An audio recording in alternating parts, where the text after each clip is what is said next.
हाँ, 2022 की।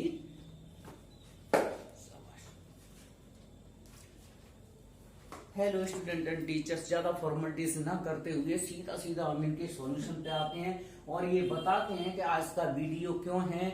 आज से हम 2022 की परीक्षा की सारी टेस्ट सीरीज लेते हैं और मेरी कोशिश है कि आपका एक चैप्टर 1 घंटे में कवर हो। ये वस्तुनिष्ठ है और इकाई 1 में से 3 वस्तुनिष्ठ आएंगे, ठीक है, और 1-2 नंबर का सवाल आएगा। इस तरह से कुल 5 नंबर का आना है आपका। और जो 3 वस्तुनिष्ठ आएंगे, ये 1 से लेके 9 लिख दिए, इनमें से आएगा। ज्यादा आलतू फालतू नहीं करना। हाँ, जो बच्चे करना चाहें तो कर सकते हैं, कोई दिक्कत नहीं है। और मेरी कोशिश है कि नूतन और एनसीईआरटी दोनों साथ में लेके चले और कुल मिला के इंपॉर्टेंट क्वेश्चंस आप लोगों के सामने हों। बिल्कुल मत घबराना, पूरी तरह से भरोसा करके चलना। जिस दिन पेपर आएगा उस दिन मेरे वीडियोस फिर देखना। इन्हीं में से आपको 3 वस्तुनिष्ठ मिलेंगे, 100% वस्तुनिष्ठ मिलेंगे। और इनके ऑप्शन हमें रटना नहीं है, उनके सॉल्यूशन समझना है, जिससे आपको बिल्कुल एग्जाम तक ध्यान रहे कि इसका ये करेक्ट आंसर है। और आपको पूरे जो 32 जो वस्तुनिष्ठ आएंगे वो मैं दूंगा। और मैंने जो दे दिए, एक भी सवाल बाहर निकलने का सवाल ही पैदा नहीं उठता। मैं इसके 2 वीडियो बनाऊंगा। एक चीज और, हिंदी मीडियम वाले बच्चे बिल्कुल भी मत घबराना। इंग्लिश मीडियम में लिखा है, लेकिन मैं हिंदी मीडियम में भी साथ साथ में डिस्कस करूंगा, और नूतन के भी और एनसीईआरटी के भी। और हाँ, ये यूनिट 1 में से आपको एनसीईआरटी से एक्सरसाइज 1.4 नहीं करना है, एनसीईआरटी की, ठीक है। और नूतन से यूनिट 3 बिल्कुल क्रॉस लगा देना, एक भी सवाल नहीं आएगा इस बार, ठीक है, 2022 के पेपर में। अब हम इसके सॉल्यूशन बनाते हैं, चलिए। प्रश्न क्रमांक 1, देखो इंग्लिश में लिखा है लेकिन मैं हिंदी में बोलूंगा। प्रश्न क्रमांक 1 में एक समुच्चय दिया है 1 2 3 4 और एक संबंध दे दिया है जिसमें युग्म दिए 1 2 2 2 1 1 4 4 1 3 3 3 3 2। इनमें से बताना है कि इनमें से कौन सा करेक्ट आंसर है, ठीक है। तो आप लोग देखते हैं कि संबंध हमने कितने तरीके के पढ़े हैं, 5 तरीके के। एक यूनिवर्सल रिलेशन, यूनिवर्सल रिलेशन को बोलते हैं सार्वत्रिक संबंध। फिर एक एम्प्टी रिलेशन होता है जिसमें एक भी युग्म नहीं होगा। तीसरा रिलेशन आता है रिफ्लेक्सिव, स्वतुल्य, जिसकी तुलना खुद से खुद की जाए। सममित होता है। और तीसरा ट्रांजिटिव, सममित को सिमेट्रिकल, ट्रांजिटिव की हिंदी है संक्रामक, ठीक है। मैं दोनों लिख रहा हूं। अब देखो, अगर कोई संबंध स्वतुल्य होगा, स्वतुल्य होने के लिए क्लियर है 1 1 होना चाहिए, है ना, एक जैसे अवयव होना चाहिए, 1 1 होना चाहिए, 2 2 होना चाहिए। तो देखो 1 1 है इसमें, और 2 2 है, 3 3 है, 4 4 है, माने ये स्वतुल्य है, स्वतुल्य है। स्वतुल्य का मतलब रिफ्लेक्सिव, यस, रिफ्लेक्सिव है। फिर हम देखते हैं सममित है कि नहीं। सममित, सिमेट्रिकल रिलेशन। सममित का मतलब ये होता है कि 1 2 दिया है तो उसका उल्टा 2 और 1 होना चाहिए। तो देखो 1 2 है तो 1 2 है लेकिन 2 1 नहीं है, बस यही लिख दो। 1 2 संबंध R में है लेकिन 2 1 संबंध R में नहीं है, इसलिए ये सममित नहीं होगा। ओके, तो 1 2 अगर दिया है तो 2 1 100% देना चाहिए था। 2 1 इसमें नहीं है, इसका मतलब ये सममित नहीं है। अब देखते हैं संक्रामक है क्या। मैंने पहले ही बोल दिया, देखो लिखा इंग्लिश में, लेकिन मैं हिंदी और इंग्लिश मीडियम दोनों वाले बच्चों को सामंजस्य बैठा करना, क्योंकि उनके लिए अलग वीडियो बनाने लायक टाइम नहीं है। और मैं सोच रहा हूं कि दोनों का साथ काम एक साथ ही चल जाए। संक्रामक माने ट्रांजिटिव। ट्रांजिटिव में हम देख रहे हैं कि जैसे इसमें 3 3 है ना, और 3 2 वाला है, 3 2 वाला है, तो ये वाला और ये वाला एलिमेंट क्रॉस कर दो। 3 2 वाला अवयव संबंध में होना चाहिए, जो कि 3 3 है, 3 2 है, 3 हटा तो 3 2 तो है, ठीक है। अब इसके बाद ये ले लो, ये चेक कर लो, 1 मतलब 3 3, 1 3 इसमें है, 1 3 इसमें है, ठीक है। और 4 4 के साथ तो किसी का बनेगा नहीं, और तो ये कौन सा हो जाएगा, आर रिफ्लेक्सिव है, ट्रांजिटिव है, बट नॉट सिमेट्रिक। तो R is reflexive and transitive but not symmetric, इसका answer B is correct. Okay, तो एक बार और बता दें, ये स्वतुल्य है 1 1 2 2 3 3 4 4 है, उसमें सममित 1 2 है लेकिन 2 1 नहीं है, इसलिए ये सममित नहीं है। संक्रामक माने ट्रांजिटिव, तो ट्रांजिटिव की सारी कंडीशन को ये सेटिस्फाई कर रहा है। ओके, ट्रांजिटिव का मतलब क्या होता है, ट्रांजिटिव का मतलब 3 3 इसमें, जैसे ट्रांजिटिव चेक करने हैं तो ऐसे कर लो, 3 और 3 हटा दो, मतलब बगल बगल के ये हटा दिया करो, 3 2 वाला चेक करो तो 3 2 इसमें है, ये चेक कर लो 3 3 तो 1 3 इसमें है ना। और ये 2 और 2 के साथ तो ये इसका सामंजस्य बैठा, मैचिंग कर सकते हैं, 2 और 2 ले लो तो 1 2 इसमें है। ओके, तो फाइनल रिजल्ट निकला हमारा स्वतुल्य है, संक्रामक है, सममित नहीं है, कुल मिला के रिफ्लेक्सिव। ये करेक्ट आंसर हो गया, R is reflexive and transitive but not symmetric, answer B is correct. तो इसका हिंदी में भी ये बी वाला ही लिखा होगा। ओके, चलो अब आते हैं ऑप्शन क्वेश्चन नंबर 2 माने MCQ 2, सेकंड वाला, ये अब यहां आ गया, ठीक है। सेकंड वाले इसमें लिखा है, let R be the relation set of given R equal to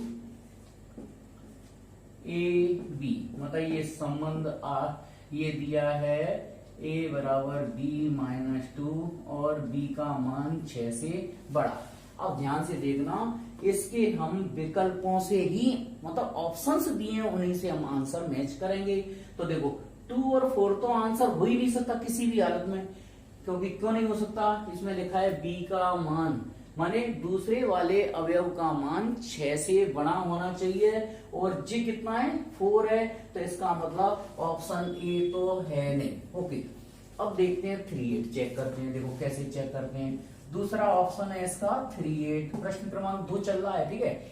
इसमें जी तो मान लिया कि b का मान 6 से बड़ा है, तो 6 से बड़ा 8 चल जाएगा, मगर साथ में ये वाली शर्त और दी है, तो इसमें रख के देखो, a की जगह कितना 3, b की जगह कितना रखो 8 माइनस 2, तो 3 बराबर कितना आ रहा है 6, जो कि हो नहीं सकता, इसे का मतलब ऑप्शन बी भी गलत है। अब देखते हैं सी वाला ऑप्शन चेक करके, इस तरह से अपन को पूरा हल नहीं करना पड़ेगा, ये देखते हैं कि 6 और 8 संबंध आर में होगा क्या, नहीं, तो बी का मान 6 से बड़ा 8, ये करेक्ट है। अब इसको भी इसमें रख के देखो, 6 और b की जगह 8 माइनस 2, 6 इक्वल टू 6 करेक्ट आ गया। इसका मतलब इसका ऑप्शन ये सी करेक्ट है, 100% करेक्ट है। ओके, चलो और आप लोग बता दिया करो, जैसे अगर आपको ये इतना दिक्कत आ रही हो, पूरा एक साथ लिखा देख के कंफ्यूजन हो रहा हो पढ़ने में, तो बता दिया करो कि ये सर इकट्ठे मत लिखा करो, एक एक से लिखा करो, एक एक से लिख दिया करेंगे, ठीक है। अब आते हैं हम क्वेश्चन नंबर 3 पर। हमारा क्वेश्चन नंबर 1 क्लियर हो गया, सेकंड वाला क्लियर हो गया, अब हम 3 वाले पे डिस्कस करते हैं। इसमें लिखा है fx इक्वल टू एक्स की घात 4। अब ध्यान से समझना, fx बराबर x की घात 4 लिखा हो और संबंध r से r में, इसका मतलब इसका प्रांत भी r में से बनेगा, सह प्रांत भी r में से बनेगा। और एक बात आप तो याद कर लो इसको, अगर घात कितनी हो सम संख्या में, घात क्या हो सम संख्या, x वर्ग हो, x की घात 4 हो, तो ना तो वो एक ही होता है और ना ही वो आच्छादक होता है, मतलब 1 1 नहीं होगा, ऑन टू नहीं होगा। तो देखते हैं, एक बार फिर समझ लो, एफ एक्स बराबर एक्स की घात 4। हाँ, ऐसे लिखा होता 3x धन 4, माने इसको बोलते हैं रैखिक संबंध।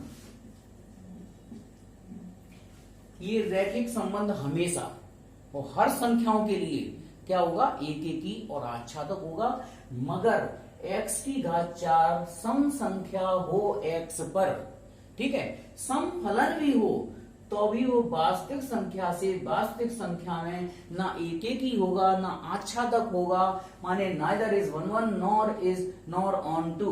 तो इसका आंसर हो जाएगा f इज 1 1 ऑन टू लिखा है, f is many 1 onto लिखा है, f is 1 1 but not onto लिखा है, तो f is neither 1 1 nor onto. Answer D is correct. Okay, तो इसका डी उत्तर हो जाएगा। बच्चे ध्यान से समझना, x की घात 4 हो चाहे x की घात 2 हो, और अगर ये संबंध वास्तविक संख्या से वास्तविक संख्या में है तो कभी भी एक एक ही और आच्छादक नहीं होगा, neither is 1 1 nor is onto. Okay, चलिए, तो ये क्वेश्चन नंबर 3 क्लियर हो गया हमारा। अब हम देखते हैं, डिस्कस करते हैं फोर्थ पर। फोर्थ मैंने बता ही दिया, ये रैखिक संबंध है भाई।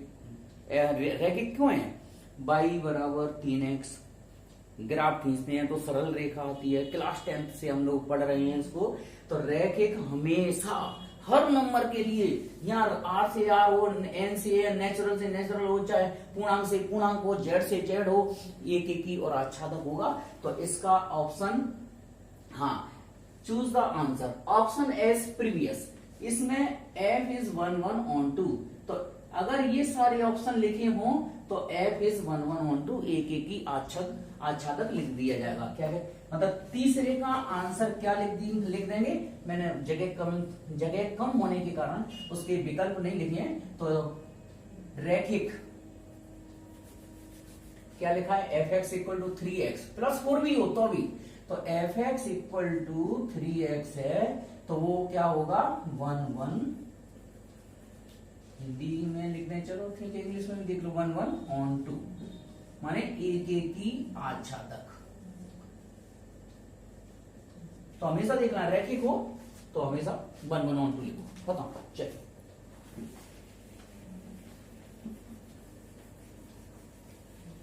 हाँ, ये 4 क्लियर हो गया। अब आता है 5 पर।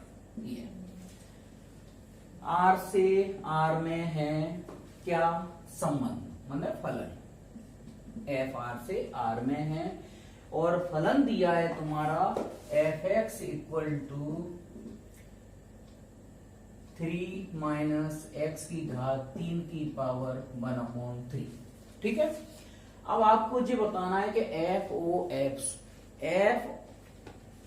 एफ ऑन एफ एक्स, माने इसको कंपोजिट फलन फंक्शन होता है, ये हिंदी में बोलते हैं संयुक्त फलन। और आप ये पिछली बार 2020 में आया था ये क्वेश्चन, इंपोर्टेंट सवाल है ये। ठीक है, अब हमें निकालना है एफ ओ एफ एक्स। देखो कैसे निकालते हैं, ये वैसे भी 2 नंबर के लिए भी इंपॉर्टेंट क्वेश्चन है। ठीक है, इस तरह का क्वेश्चन आएगा कि एफ एक्स इक्वल टू लिखा होगा, ये लिख लेना, इंपॉर्टेंट क्वेश्चन है, ये आ सकता है cos x, और एफ एक्स इक्वल टू लिखा हो 3x²। तब आपको फॉग निकालना हो या गॉफ निकालना हो, तो फॉग और गॉफ निकालना हो तो इसी तरह से निकालते हैं, संयुक्त फलन की तरह। कैसे निकालते हैं, एफ ओ एफ एक्स, इसको हम लिखते हैं ऐसे एफ एफ एक्स। ठीक है, एफ एक्स की वैल्यू कितना है बच्चों, बोलो, ये 3 माइनस एक्स की घात 3 की पावर 1/3। इसको थोड़ी देर के लिए हम एफ वाई मान लेते हैं, और एफ वाई क्या हो जाएगा, यहाँ एक्स की जगह क्या लिख दो, वाई लिख दो, तो 3 माइनस वाई की घात 3। ठीक है, 3 माइनस वाई की घात 3 की पावर 1/3। सब जगह एक्स की जगह वाई लिख दो, कोई टेंशन नहीं है ना। 3 वाई की घात 3 1/3। अब यहाँ वाई तुमने क्या माना था, वाई की वैल्यू रिप्लेस कर दो, 3 माइनस एक्स की घात 3 की घात 3 1/3। केयरफुली रखना भाई, गलती मत कर देना। 3 माइनस एक्स की घात, मतलब वाई की जगह आपको ये रखना है 1/3, और इस पर घात 3 ऑलरेडी पहले की लगी है, और पूरे पे घात लगी है 1/3। बहुत सारी घातें हो गई हैं, तो ध्यान रखना कोई मिस्टेक ना हो जाए। ये और ये काट दो, सॉरी ये बाद में कटेगा। पहले ये वाली घात और ये वाली घात कट जाएगी, तो 3 माइनस 3 और प्लस x की घात 3 की घात 1/3 बचा, 3 से 3 कट गया, x की घात 3 की घात 1/3, फिर घात से घात कट गई, फाइनल आंसर x बचा।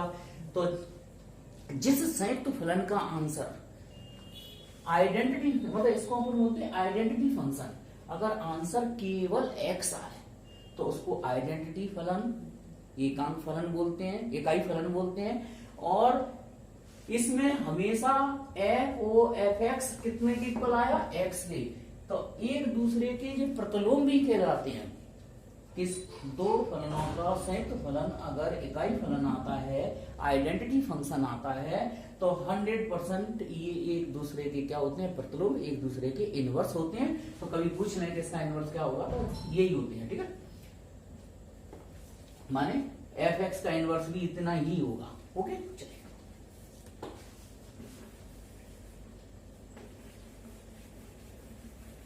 4x धन 3, हाँ कितना दिया है फलन f(x) बराबर, ये सॉल्यूशन कर रहे हैं 6 का, ठीक है। f(x) बराबर दिया है 4x अपॉन 3x प्लस 4, ठीक है। और आपको बताना है इसका इनवर्स, माने प्रतिलोम निकालना है। तो जब भी आपको प्रतिलोम ज्ञात करना हो तो हम इसे f(x) को y मान लेंगे 4x, और प्रतिलोम जब निकालते हैं सब्जेक्टिव में तो उसे 1/2 भी प्रूव करना पड़ता है, लेकिन यहाँ ऑब्जेक्टिव है, अपन डायरेक्ट आंसर निकालें।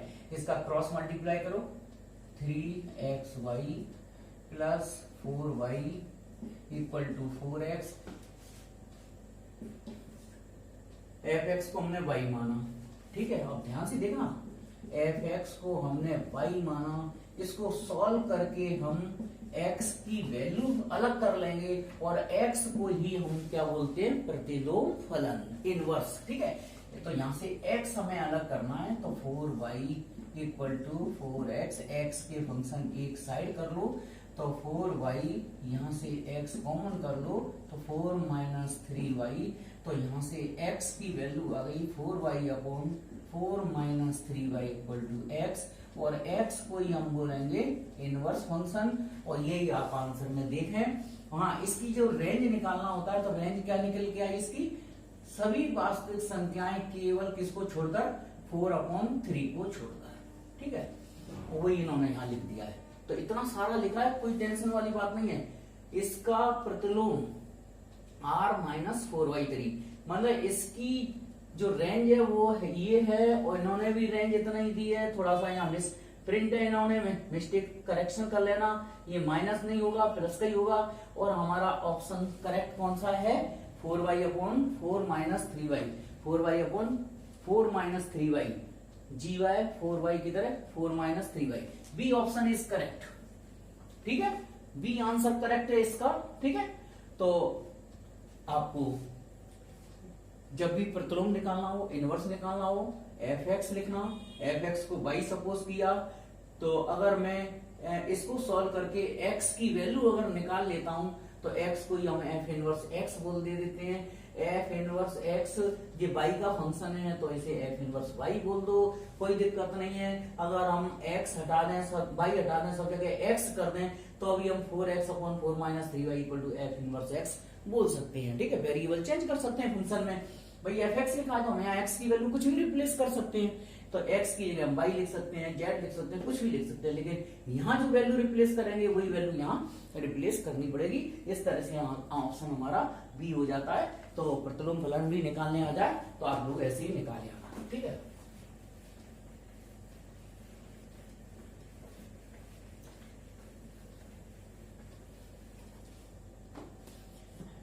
सिक्स हो गया क्लियर। अब आता है 7th वाले पर, ठीक है। 7th वाले में ये लिखा है एक समुच्चय 1 2 3 है और नंबर ऑफ रिलेशंस।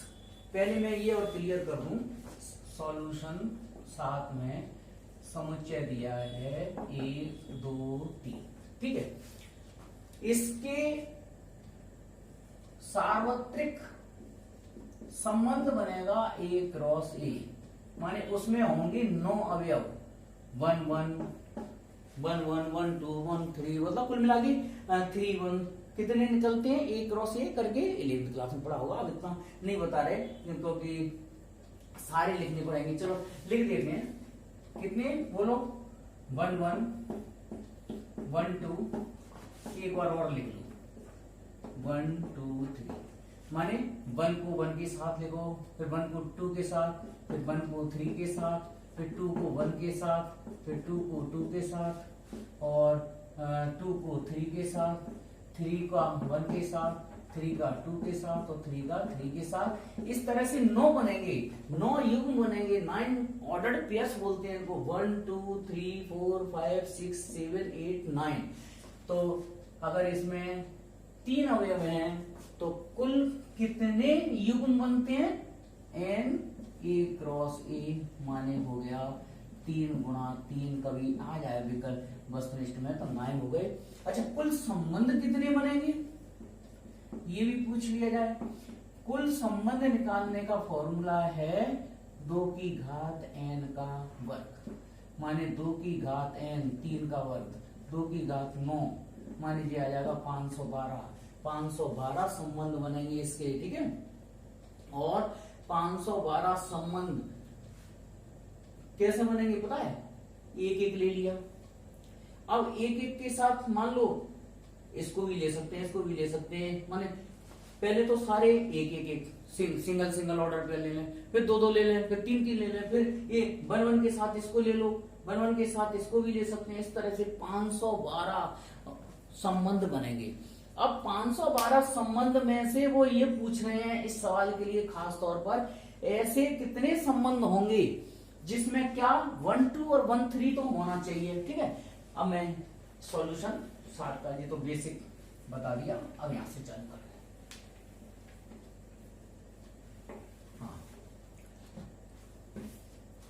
तो सॉल्यूशन सेविंग का सवाल अब यहां से स्टार्ट होता है, ऐसे संबंध बताओ जिसमें 1 2 और 1 3 होना कंपलसरी हो, 1 2 और 1 3 होना कंपलसरी हो। अब ध्यान से समझना, 1 2 और 1 3 होना कंपलसरी हो, फिर वो स्वतुल्य हो।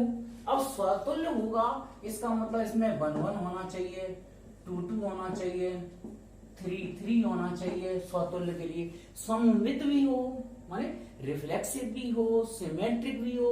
तो रिफ्लेक्सिव होगा तो 1 2 और 1 3 ऑलरेडी इसमें दिए हैं, तो जी हमने अपनी तरफ से ले लिए स्वतुल्य बनाने के लिए, क्योंकि 1 2 होगा तो 1 1 होना चाहिए, 2 2 होना चाहिए, 3 3 होना चाहिए रिफ्लेक्सिव के लिए। और ट्रांजिटिव के लिए क्या होना चाहिए, 1 2 है तो 2 1 होना चाहिए, 1 3 है तो 3 1 होना चाहिए, ये होना कंपलसरी है। अब कितने हुए, 1 2 3 4 5 6 7। अब इसका जो यूनिवर्सल, जो भी मैंने बताया था, यूनिवर्सल रिलेशन माने जो सबसे बड़ा रिलेशन होता है, कुल संबंधों की संख्या, टोटल नंबर ऑफ रिलेशन मैंने 512 बता दी, 2 की पावर n स्क्वायर फॉर्मूला होता है।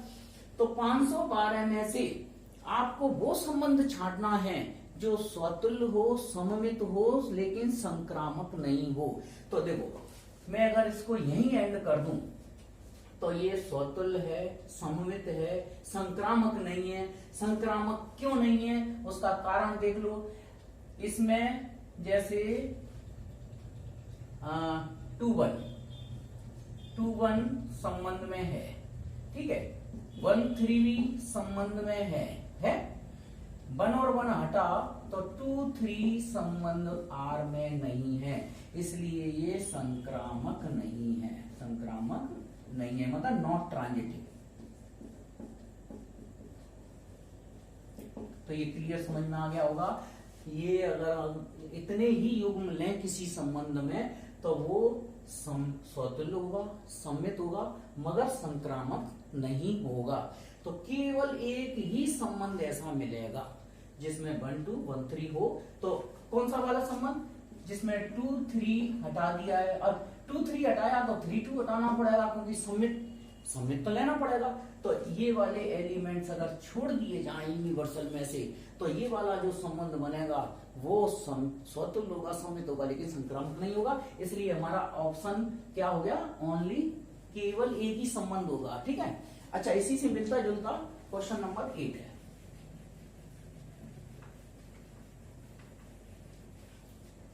तो आपको बिल्कुल रटना नहीं है, मैं जो समझाता जा रहा हूं समझ लोगे तो उसके ऑप्शन बिल्कुल एग्जाम तो छोड़ो 2022 में, तो जिंदगी भर याद रहेंगे। ठीक है। अब आता है सॉल्यूशन 8 का। ये सॉल्यूशन 8, ये समुच्चय ए दिया है। तो तुम्हें पता है कृमित युग्म कितने बनेंगे इसमें, 9।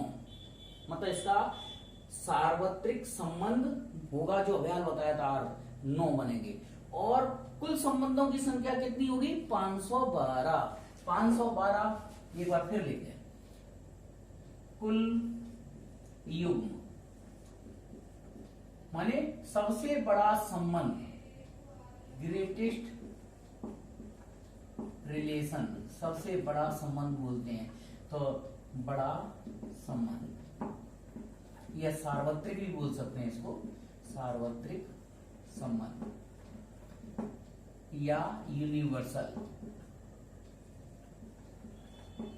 रिलेशन। तो यूनिवर्सल रिलेशन क्या होता है, ए क्रॉस ए। हाँ, इसमें कितने अवयव होंगे, कुल मिला के 3 गुणा 3, इसमें 3 है, 3 गुणा 3 माने 9 होंगे। और कुल संबंध कितने होंगे, या number of relation, number of total relation, total relation. इसका फॉर्मूला हो जाता है 2 की पावर n इंटू n। ठीक है।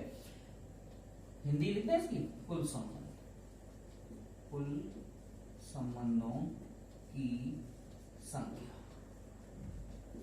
हाँ, 2 की घात n माने 2, n माने 3 गुणा 3, तो 2 की घात 9 हो गई, और 2 की घात 9 माने 512। अब 512 में से तुम्हें पता है क्या पता लगाना है, जिसमें इक्विवेलेंस रिलेशन हो, माने इक्विवेलेंस तुल्यता संबंध हो। तो इक्विवेलेंस रिलेशन किसको बोलते हैं, स्वतुल्य भी हो, सम्मित भी हो, और संक्रामक भी हो। माने स्वतुल्य, सम्मित, संक्रामक, रिफ्लेक्सिव, सिमेट्रिक, ट्रांजिटिव, तीनों कंडीशन को जो सेटिस्फाई करता हो। तो ऐसा रिलेशन, ऐसे रिलेशन 512 में से छांटने हैं, तो वो मैं बता देता हूं क्या होगा। हाँ, और जिसमें कोई भी एक ऑर्डर पेयर फिक्स कर दिया है उन्होंने, कोई भी ऑर्डर पेयर फिक्स कर दो, R1, जैसे मैंने 1 2 ले लिया। अब ये स्वतुल्य हो, तो स्वतुल्य होने के लिए इसमें क्या होना चाहिए, 1 1 होना चाहिए और 2 2 होना चाहिए।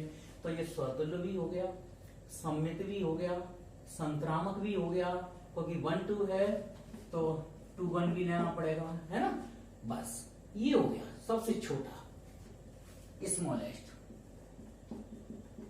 स्मॉलेस्ट रिलेशन, माने सबसे छोटा संबंध जो हो गया।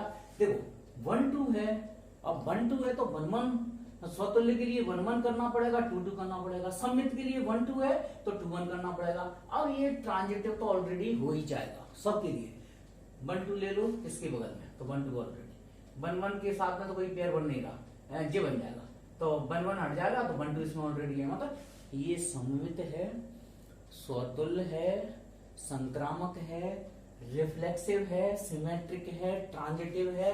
ये स्मॉलेस्ट रिलेशन बन जाएगा जिसमें एक स्पेशल ऑर्डर पेयर 1 2 ऑलरेडी हो, एक दूसरा बनेगा यूनिवर्सल वाला, सबसे ग्रेटेस्ट वाला 1 2 वाला, और वो लास्ट में 3 3, माने ये कौन सा रिलेशन आ जाएगा, ए क्रॉस ए वाला, माने ग्रेटेस्ट वाला आ जाएगा। क्यों 1 2, अब 1 2 के साथ में मतलब कुल मिला के टोटल संबंध कितने, 512। अब वो जो कह रहे हैं 512 में जिसमें युग्म 1 2 हो, तो एक तो ये छोटा वाला संबंध होगा, तुल्यता संबंध होगा। मतलब तुल्यता माने तीनों का पालन करना चाहिए, स्वतुल्य हो, सम्मित हो, संक्रामक हो। तो ये सबसे छोटा संबंध बनेगा। और सबसे बड़ा संबंध कौन सा होगा? यूनिवर्सल वाला ग्रेटेस्ट रिलेशन होगा। और केवल हमारे पास दो ही संबंध होंगे, एक पर्टिकुलर ऑर्डर पेयर को लेके जो तुल्यता संबंध इक्विवेलेंस रिलेशन की कंडीशन को सेटिस्फाई कर रहा हो। तो इसके आंसर हो जाएंगे 2। B is correct. ठीक है, इसका आंसर है 2। मतलब 2 संबंध होंगे, सबसे छोटा ये, सबसे बड़ा ये, जो स्वतुल्य सममितो संक्रामक। ठीक है, अब ऑब्जेक्टिव आई ले लिए। नेक्स्ट वीडियो, एक वीडियो और बनाना पड़ेगा जिसमें हम लेंगे 2 नंबर के क्वेश्चंस इंपॉर्टेंट। केवल मैं उसमें आपको पूरी यूनिट से 10 क्वेश्चन छांट के दूंगा, पेपर में वो ही आएंगे। नेक्स्ट वीडियो देखना ना भूले, मैं कोशिश करूंगा जल्दी से जल्दी। और भी काफी टाइम है, कुछ बच्चे हड़बड़ा रहे हैं, बिल्कुल मत घबराओ। अगर मैं लास्ट के 1 महीने भी टेस्ट सीरीज बना दूंगा तो भी आपको पूरा पेपर समझ में आ जाएगा और आप 100 में से 100 नंबर ला सकते हैं। Best of luck, thank you.